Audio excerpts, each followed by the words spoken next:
Hello friends, warm welcome in this video, that is the oligomeric enzymes.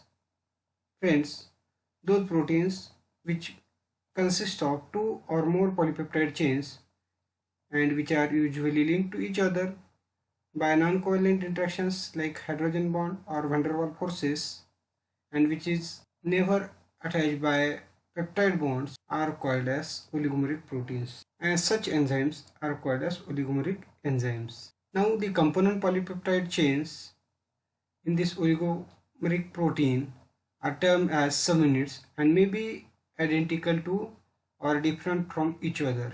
If they are identical, they are sometimes called as proteomers, and if they are non-identical, they are called as oligomers. Means that here in this structure, the two blue subunits are proteomers of each other. That means they are identical to each other, and these two, that means red and blue, are oligomers. That means they are of different subunits. The name of oligomeric enzymes or oligomeric proteins is given by the number of subunits present in them. For example, if it contains two subunits, it is called as dimeric protein. If it contains three subunits, then it is called as trimeric protein. And if it contains four subunits, then it is called as tetrameric proteins. The molecular weight is usually in excess of 35 kilodalton. Today, the vast majority of known enzymes are oligomeric enzymes.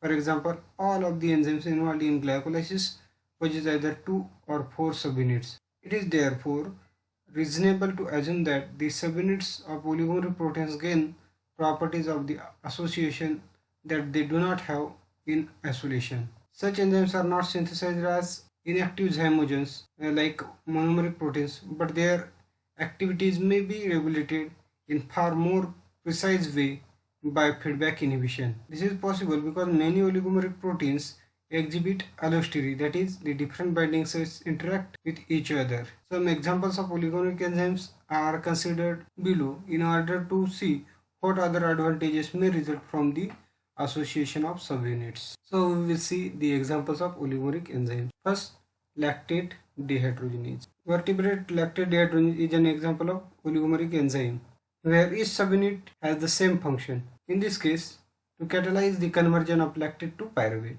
The enzyme, as found in many species, is the tetramer of molecular weight 140 kilodalton. However, although each subunit has a molecular weight of about 35 kilodalton, two types of different amino acids compositions are found within each species. They are the M form and H form. The M form, which is predominates in skeletal muscle and the largely anaerobic tissues, and the H form, which is predominant subunit in the heart. The two types of subunits are produced by separate genes. Each monomer is catalytically inactive, but it can combine with others of the same or different type to produce the active isomeric enzyme. All combinations of H and M subunits are equally possible, so 5 isoenzymes of LDH can exist, that is H4, H3M, H2M2, HM3 and EM4, termed as LDH1 to LDH5 respectively. Although this catalyzes the same reaction, that is the conversion of pyruvate to lactate or lactate to pyruvate, they do so with a different characteristics which enables the different isoenzymes to play different physiological roles. They do so with different characteristics which enables the different isoenzymes to play different physiological roles. The precise mechanism involved are far from clear, but Nathan and Kaplan and his colleagues in 1964 proposed an anaerobic aerobic hypothesis whose major features may be seen if we consider LDH in its metabolic context. Pyruvate may be produced from carbohydrate by glycolysis or from amino acids. Under anaerobic condition, it may undergo LDH mediated conversion to lactate. When oxygen is freely available, pyruvate is metabolized to enter the tricarboxylic acid cycle. The tricarboxylic acid cycle and the pathway of glycolysis are important from the point of view of making energy available in a suitable form within the cell, both of which leads to the synthesis of ATP an important intermediate in energy metabolism, as you know. Lactate can be only be produced from pyruvate and can only be metabolized back to pyruvate. Under aerobic conditions, most of the pyruvate formed is channeled into the tricarboxylic acid cycle to ensure maximum ATP production. Thus, tissues which have a plentiful and constant oxygen supply do not normally require much lactate production to take place and tend to rich in the H-form isoenzyme.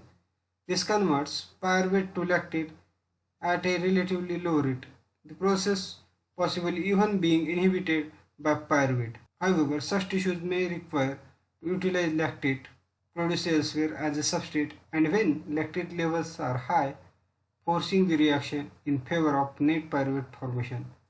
The inhibiting effect of pyruvate on H4 is removed.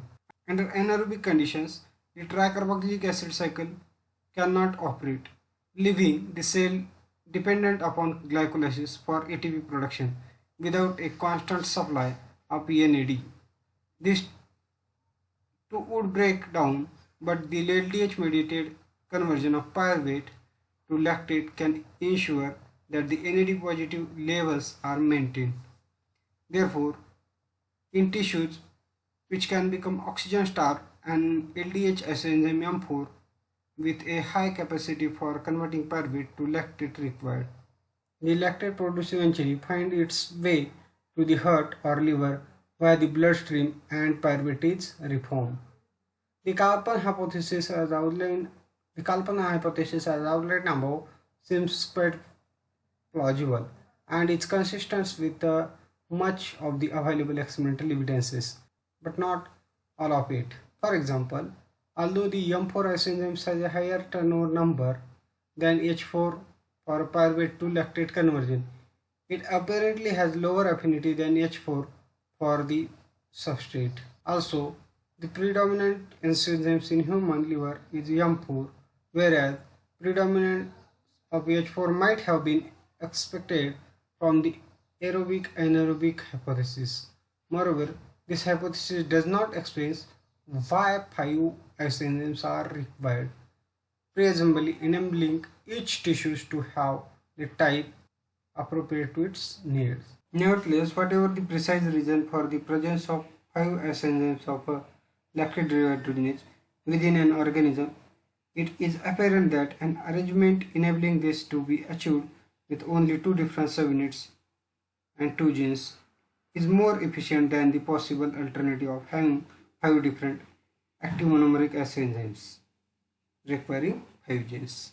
The second example of oligomeric enzyme is lactose synthase.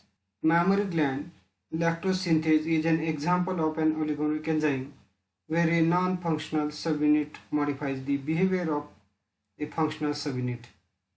This enzyme, as isolated from milk, consists of 2 subunits.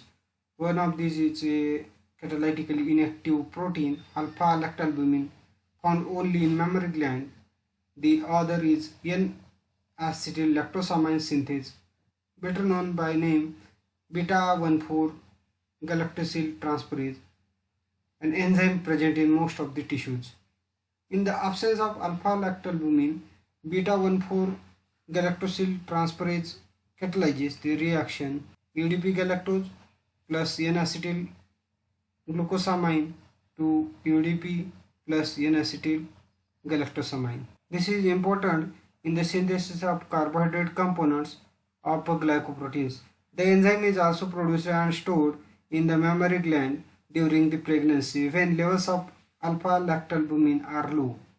After the birth of the baby, reduced synthesis of the hormones progesterone in the mother leads to the increased synthesis of the leukotropic hormone, that is prolactin, stimulating production of alpha-lactalbumin in the mammary gland. This combines with the stored beta-1,4-galactosyl transferase to form lactose synthase, an enzyme which facilitates production of the lactose component of the milk required for the newborn baby. Lactose synthase catalyzes the reaction UDP galactose plus glucose, which will convert into UDP plus lactose. Thus, it can be seen that the presence of alpha-lactalbumin subunit changes the specificity of the enzyme, causing it to transfer galactose to glucose rather than in acetyl glucosamine.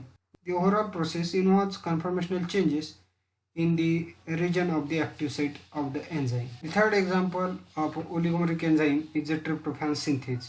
Bacterial tryptophan synthase is an example of oligomeric enzyme which contains two different functional subunits. The enzyme catalyzes the reaction indole 3-glycerol phosphate plus L-serine, which will give L-tryptophan plus glyceraldehyde 3-phosphate.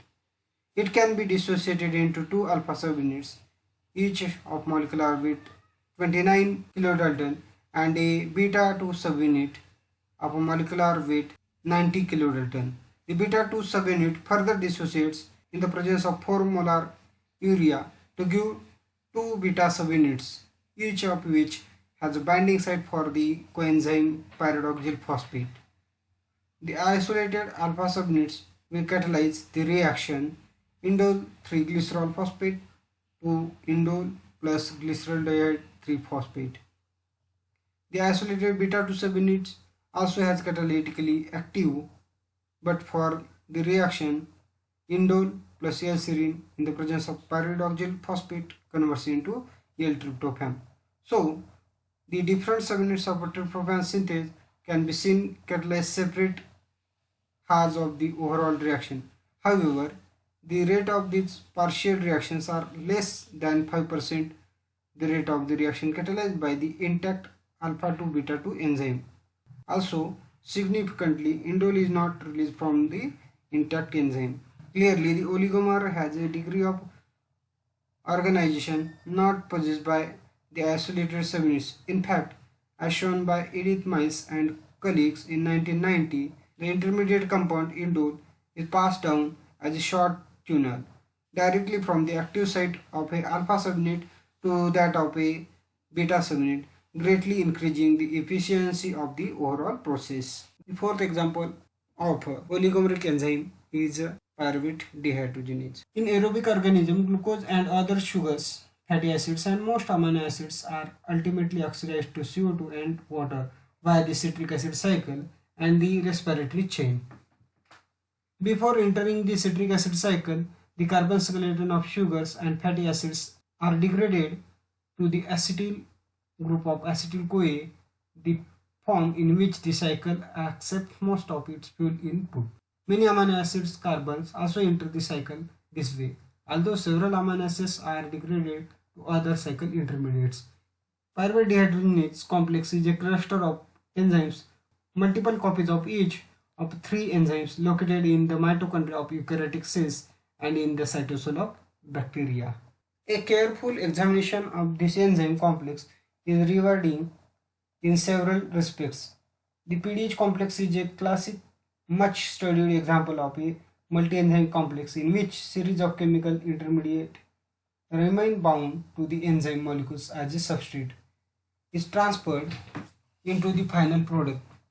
5 cofactors were derived from the vitamins participates in the reaction mechanism. The regulation of this enzyme complex also illustrates how a combination of covalent modifications and allosteric regulations result in precisely regulated flux through metabolic steps. Finally, the PDH complex is the prototype for two other important enzyme complexes, that is alpha-ketoglutarate dehydrogenase of the citric acid cycle and the branch chain alpha-keto acid dehydrogenase of the oxidative pathway of several amino acids. The remarkable similarity in the protein structure, cofactor requirements, and reaction mechanisms of these three complexes doubtless reflects a common evolutionary origin. The overall reaction catalyzed by the pyruvate dehydrogenase complex is an oxidative decarboxylation, an irreversible oxidation process in which the carboxyl group is removed from the pyruvate as a molecule of CO2 and the two remaining carbons become the acetyl group of acetyl-CoA. The NADH formed in these reactions gives up a hydride ion, that is H negative ions, to the respiratory chain, which carries the two electrons to oxygen or anaerobic microorganisms to an alternative electron acceptor such as nitrate or sulfate. The transfer of electrons from NADH to oxygen ultimately generates 2.5 molecules of ATP per pair of electrons. The irreversibility of the PDH complex reaction has been demonstrated by isotopic labeling experiments. The complex cannot attach radioactively labeled CO2 to acetyl-CoA to yield carboxyl labeled pyruvate. The combined dehydrogenation and decarboxylations of the pyruvate to the 5 acetyl groups of acetyl-CoA requires sequential action of 3 different enzymes and 5 different coenzymes or prosthetic groups, that is thiamine pyrophosphate TPP, flavin adenine dinucleotide FAD, coenzyme A, nicotinamide adenine dinucleotide, that is NAD, and lipoid. 4 different vitamins required in human nutrition are vital components of this system: thiamine, TPP, riboflavin, that is FAD, niacin, that is NAD, and pantothenate, that is coenzyme A. Coenzyme A has a reactive thiol SH group that is critical to the role of coenzyme A as an acyl carrier in a number of metabolic reactions. Acyl groups are covalently linked to the thiol group, forming thioesters. Because of their relatively high standard free energies of hydrolysis, thioesters have a high acyl group transfer potential and can donate their acyl groups to a variety of acceptor molecules. The acyl groups attached to a coenzyme A may thus be thought of as activated for group transfer. The fifth cofactor of LDH complex is the lipoid. Has the 2 thiol groups that can undergo reversible oxidation to disulfide bond, similar to that between 2 cis residues in a protein. Because of its capacity to undergo oxidation reduction reactions, lipoid can serve as both as an electron carrier, that is hydrogen carrier, and as an acyl carrier. The PDH complex contains of 3 enzymes: pyruvate dehydrogenase, that is E1, dihydrolipoyl transferase, that is E2, and dihydrolipoyl dehydrogenase, that is E3, each present in a multiple copies. The number of copies of each enzyme and therefore the size of the complex varies among species. The PDH complex isolated from mammals is about 50 nanometer in diameter, more than 4 times the size of entire ribosomes and big enough to visualize under the electron microscope. In the bovine enzyme, 60 identical copies of E2 form a pentagonal dodecahedron with a diameter of about 25 nanometer. The core of Escherichia coli enzyme contains 24 copies of E2. E2 is the point of connection for the prosthetic group lipoid attached through an amide bond to the epsilon amino group of lysine residue. E2 has 3 functionally distinct domains: the amide terminal lipoyl domain containing the lipoisis residues, the central E1 and E3 binding domains, and the inner core acyl transferase domain, which contains the acyl transferase active site. The East PDH complex has a single lipoyl domain with a lipoid attached, but the mammalian complex has 2 and E. coli has 3. The domains of E2 are separated by linkers, sequences of 20 to 30 amino acid residues rich in alanine and proline, and interspersed with the charged residues. These linkers tend to assume their extended forms, holding the 3 domains apart. The active site of E1 has bound to TPP and that of E3 has bound to FAD. Also a part of the complex are 2 regulatory proteins, a protein kinase and a phosphoprotein phosphatase. This basic E1, E2, E3 structure has been conserved during evolution and used in a number of similar metabolic reactions, including the oxidation of alpha-ketoglutarate in the citric acid cycle and the oxidation of alpha-keto acids derived from the breakdown of the branch chain amino acids valine, isoleucine, and leucine. Within a given species, E3 of PDH is identical to E3 of other 2 enzymes complexes. The attachment of lipoid to the end of lysine side chains in E2 produces a long phalangeal arm that can move from the active site of E1 to the active site of E2 and E3, a distance of perhaps 5 nanometer or more. Here schematically shown how the pyruvate dehydrogenase complex carries out the 5 consecutive reactions in the decarboxylation and dehydrogenation of pyruvate. In the step 1, which is essentially identical to the reactions catalyzed by pyruvate decarboxylase, C1 of a pyruvate is released as a CO2 and C2 which in pyruvate has the oxidation state of an aldehyde is attached to TPP as a hydroxyethyl group. This first step is the slowest and therefore limits the rate of the overall reaction.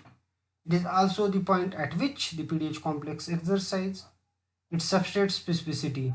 In the step second, the hydroxyethyl group is oxidized to the level of carboxylic acids. The 2 electrons removed in this reaction reduces the sulfur-sulfur bond of a lipoyl group on E2 to 2 thiol SH groups. The acetyl moiety produced in this oxidation reduction reaction is first esterified to one of the lipoyl SH groups, then trans-esterified to coenzyme A to form acetyl coenzyme A. Thus, the energy of oxidation derives the formation of a high energy thioester of acetate. The remaining reactions catalyzed by the PDH complex are electron transfer necessary to regenerate the oxidized disulfide form of the lipoyl group of E2 to prepare the enzyme complex for another round of oxidation. The electrons removed from the hydroxyethyl groups is derived from the pyruvate passed through FAD to NAD. Central to the mechanism of PDH complex are the swinging lipolysyl arms of E2, which accepts from E1 the 2 electrons and the acetyl group derived from the pyruvate passing them to E3. All these enzymes and coenzymes are clustered, allowing the intermediates to react quickly without diffusing away from the surface of the enzyme complex. The 5 reaction sequences thus an example of substrate channeling. The intermediates of the multi-step sequence never leave the complex and the local concentration of the substrate of E2 is kept very high. Channeling also prevents theft of the activated acetyl group by other enzymes that use this group as a substrate. So in this way, these 4 examples nicely explains the concept of oligomeric enzymes. Thank you.